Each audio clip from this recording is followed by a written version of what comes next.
Okay, good afternoon, class. So, we're all college students, and sometimes we get too caught up with doing homework or going to class, or we have work that we forget to eat. And for me, sometimes I think the quickest thing, I'm too lazy to make food at home sometimes, so I just think fast food. And when you hear fast food, there's so many things like throwing at you. There's McDonald's, Jack in the Box, Carl's Jr., Panda Express, Subway. And for me, I think the best quality is In-N-Out. So today I'm going to explain to you guys why In-N-Out is the best quality of fast food around. So there are three main reasons. First, it's the burgers and what is inside the burgers. Second, it's the fries and how the fries are cooked. And third is how you can get rid of the carbs and get protein-style burgers. So firstly, I would like to talk about the burgers. I'm going to talk about a cheeseburger since it has cheese and everything in there. So first, on top of the burgers is the buns. The buns are freshly baked, and we get buns delivered every 3 days. So the buns aren't sitting there for weeks and weeks until we finally run out. And then it's the cheese, and the cheese is 100% cheese. The In-N-Out has their own cattle, and they have their own farm. So the cheese is selectively only for In-N-Out. And then it's the patties.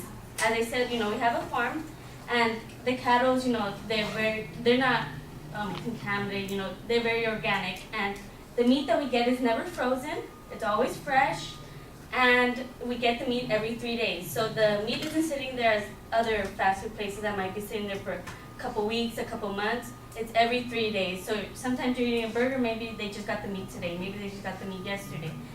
And after the meat usually is the onions. The onions are always freshly sliced or freshly diced. And we slice the onions and we do the produce in the morning and the afternoon. So you know that the onion is from overnight, or you're not eating old onion or bad onion. And then after the onion, it's the lettuce.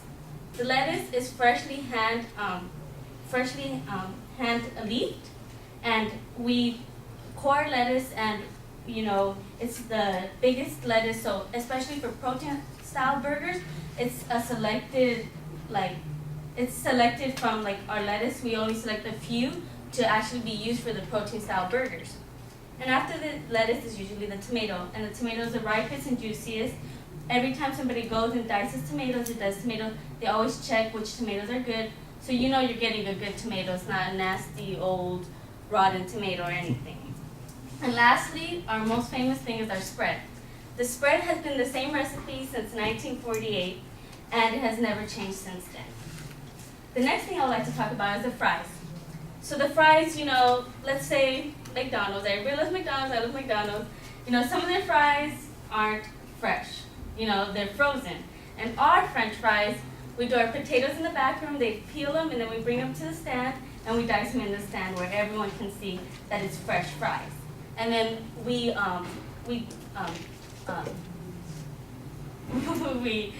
use them in 100% free cholesterol oil. So you're not getting fatty oils or anything. It's good fries, good for your health. Well, they're kind of fatty, but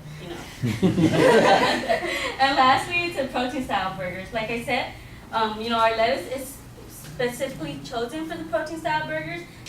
Some of us are working out and we don't eat those carbs sometimes, so we always have the option of making our burgers protein style. So overall, it's our burgers and what's in it.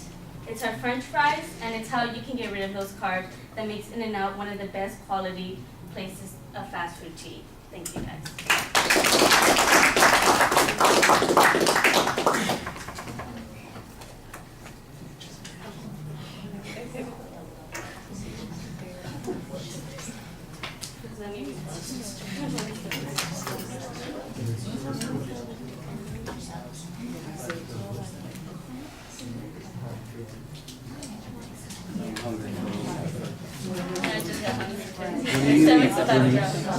I eat tomato burgers. All tomato. I have 5 lettuce. A little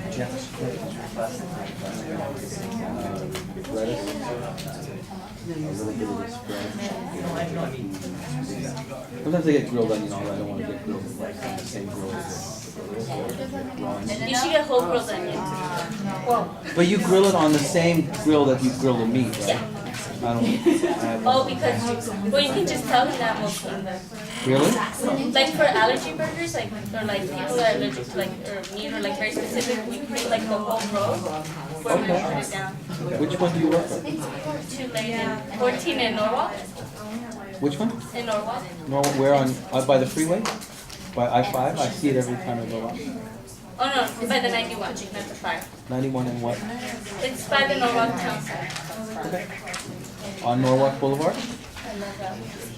A lot of people don't like to go to like the big pool. They go to like smaller 2 lanes. I love that. I don't know. I'm like, I think it's You know, just the whole world experience. What's the name?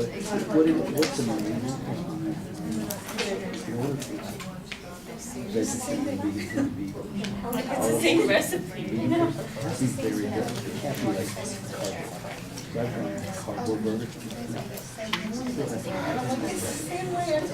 All right, Jasmine, I like the common experience that you have at the beginning as an attention device. You start with good energy in the presentation, so it sets us up for the rest of the speech, and I think you do a good job maintaining that energy, especially with your voice and your face, and there's a lot of enthusiasm there. The content is laid out. It's pretty basic. It does feel sometimes like we're going through a checklist, and I think you need to make it a little bit more interesting by providing us with some stories and maybe a bit of trivia information here and there. It sounds like an extended commercial, and you don't really want to come across like you're giving us the extended version of the menu items that, you know, with the stuff that goes on the little, you know, placemat that they pass out. But, you know, it needs to be a little bit more engaging than that when it comes to the content. The visual factors, I think that you've got good descriptive gestures. I think that works out pretty well. Your facial expression, you look quite animated. You look like you're enjoying talking about the subject.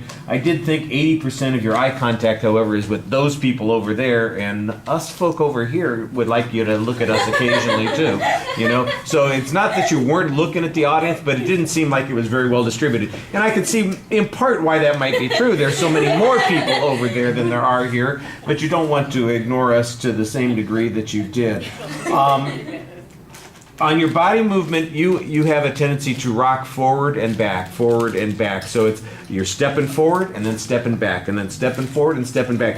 And it's not like you're stepping forward to emphasize a particular idea and I'm going to talk about this and go through this and now let me step back and make a transition to something else. It's just kind of the rocking sort of thing that you're doing while you're speaking, and you want to have a lot more control while you're speaking and put yourself in a position where you're the authority. The pace is pretty good, although I did feel a little bit like you rushed at the end. Cattle is plural in and of itself, so you don't need the S added to it. You know, like I said, the content needs to be a little bit more involving also. All right, thank you.